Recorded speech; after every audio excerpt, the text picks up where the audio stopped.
Hello, everyone. Well, I just saw the live action version of Lilo and Stitch earlier today.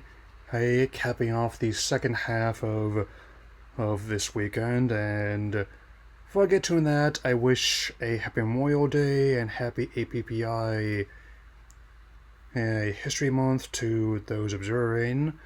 And I also will note that I definitely have never felt the need to immediately grab a pitchfork and light up a torch every time one of these ones is announced. So I do my best, like any film, to give them the benefit of the doubt up to and until I sit down. And in a specific instance, and I definitely think they did a decent job with this latest addition to the Stitch cinematic universe, as I call it. So, let's begin. The story centers around a young woman named Lilo Pelikai, who who is on top of coming to terms with the loss of her parents and the pressures faced by her sister slash guardian Nani. He he also who comes across his past with a space alien and that resembles a dog known as Stitch, who ends up being voiced by Chris Sanders, who co-directed the original movie. And as a social worker turned CIA agent, Cora Bubbles and the Electric Federation and close in and attempt to take him away. Everyone involved must discover what it really means to be Ohana and family. And as a big fan of the original, I will admit I was initially wondering what was going to happen when they announced this, and naturally, even though Vane Rames has scheduling conflict with MIH and couldn't really be in this one, and I think Courtney B. Vance did a good job as the new Bubbles, and also really enjoy like how they remix off ideas from the original film, and even managed to work in elements from the DTV movies and even the TV shows I used to watch when I was younger. Or won't be giving too much away, but there's definitely a lot of iconography you'll recognize, and also elements you'll definitely see play out in new and unique ways. I mean, even the things that do add actually do make sense with a story, like how people seem to be a bit more understanding about the loss than they were back in 2002, given how based on what's been presented, it's clearly not the only ones there either. I mean, and also like they did not starting to become a marine biologist, and that actually comes in handy in the climax. I'll say that much, but I won't say how. So totally cool that they would have like a all Hawaiian and Pacific Islander main human casts, which actually makes sense for the setting. And when your other lead character crash lands on the island of Kauai, there's no major cities. It is just a few small townships, and again, like I thought, they did manage to find bit parts for the original ones of Daylight Chase and Tia Carrera as well. I won't say where they show up, which will give an idea of how it was a pleasant surprise to see how they worked in the movie.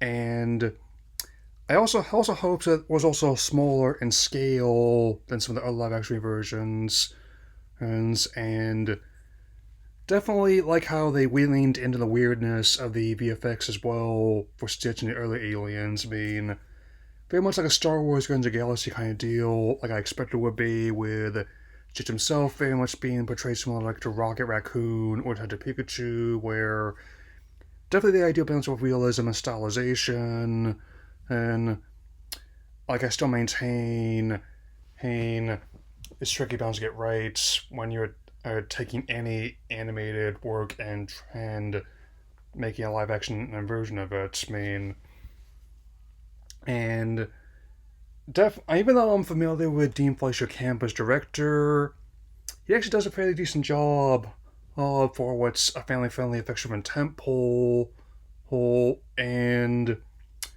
in regards to how it fares against other her films are on the docket, on which I may host my community tab, I'll say, your move, Dragons.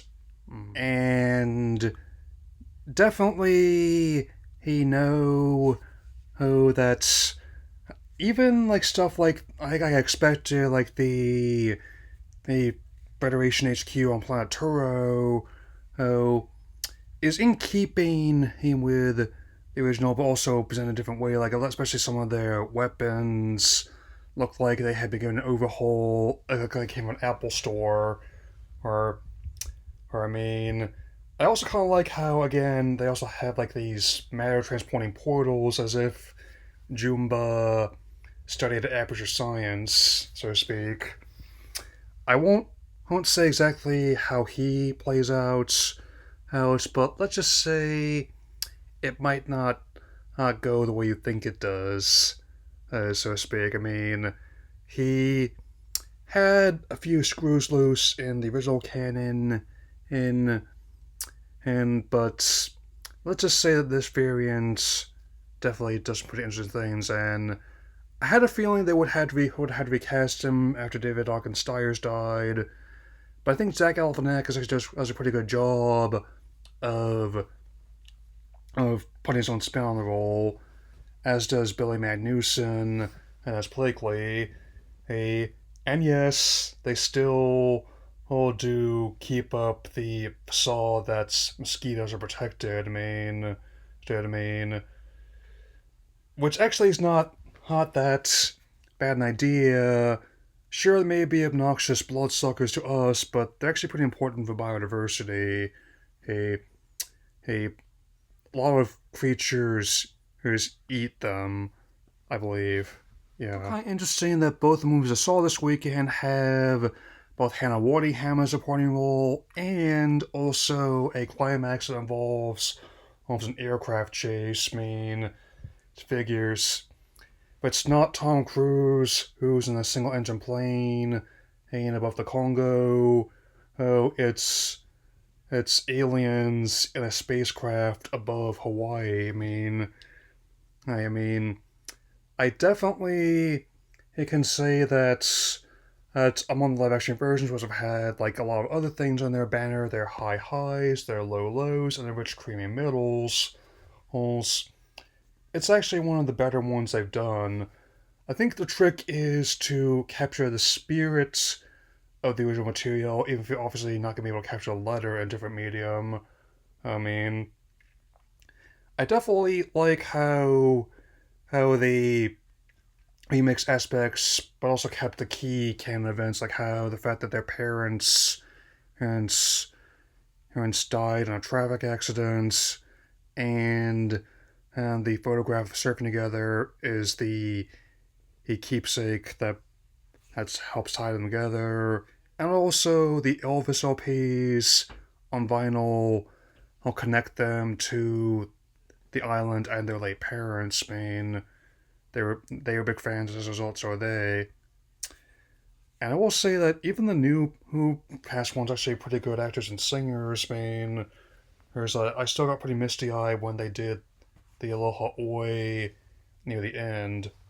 Count on that. A little bit real there, but so I think I'll bring things around before I completely lose composure. I mean, I will say that we'll probably be getting other live action versions in the future, albeit they might take on a slightly different form, since this one made one its opening weekend, then the previous one earlier in the year did in its entire domestic run, and just like how MI8 is proven to be a relatively decent hit, so likely the TV show reboot will be a go on Paramount Plus in the future. I mean, I actually would be hoping to actually having like a sequel to this one, or at least a D plus event. I mean, and I won't say how, but you could find a way working the other experiments, and also maybe based on what happens, a potential redemption arc for Jumba. And if they ever did include Gantu, I obviously would still want Michael Richardson and to voice him again.